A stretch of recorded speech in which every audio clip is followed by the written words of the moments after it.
Emmanuel Macron's closest ally, Clement Beaune, lashed out against the UK over reports the French president would be prepared to give up his UN seat for an EU army. The French leader was tipped to be spearheading plans for a European defence union at the expense of France's seat on the UN Security Council. French MEP Sandro Gozi was reported to have revealed that President Macron is in discussions over the introduction of an EU army in connection with France's Security Council position.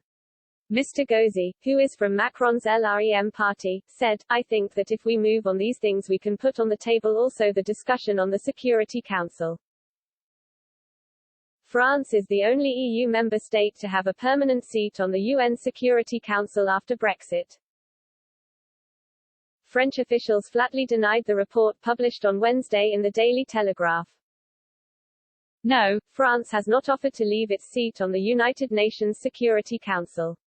It belongs to France and it will remain so, the presidency said on its Twitter account.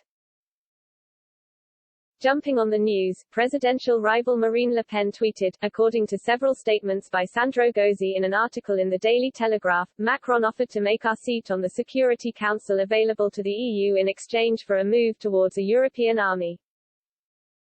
If this information is correct, it is an act of treason against the nation. If it is not, Emmanuel Macron must say it quickly. In a bid to discredit the National Rally leader, Mr. Beaune also hit out at the UK.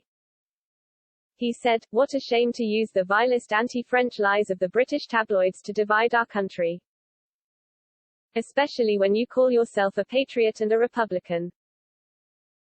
EU nations have so far been unwilling to send troops into battle under an EU flag.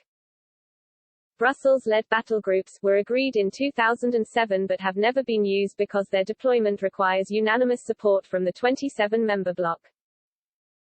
Paris believes a Security Council concession could be enough to convince member states to drop their opposition to such plans. During her flagship State of the Union speech, European Commission President Ursula von der Leyen accused EU leaders of lacking the political will to deploy Brussels-led troops around the world. She insisted the bloc should be able to send battle groups into conflict zones without the help of the US. Mrs. von der Leyen, a former German defense minister, told MEPs that the abrupt end to the US-led mission in Afghanistan raised questions about the bloc's capabilities. She urged EU nations to put aside their long-held reservations about putting boots on the ground and build a defense union. There will be missions where NATO or the United Nations will not be present but where Europe should be, Mrs. von der Leyen told the EU Parliament in Strasbourg. She added, "You can have the most advanced forces in the world, but if you are never prepared to use them, of what use are they? What has held us back until now is not just a shortfall of capacity, it is the lack of political will. And if we develop this political will, there is a lot that we can do at EU level." France takes over the EU's 6-month rotating presidency in January, handing it a key role in the bloc's decision-making processes. Mr. Macron and Mrs. von der Leyen are due to hold a summit of EU leaders to discuss the bloc's military capabilities.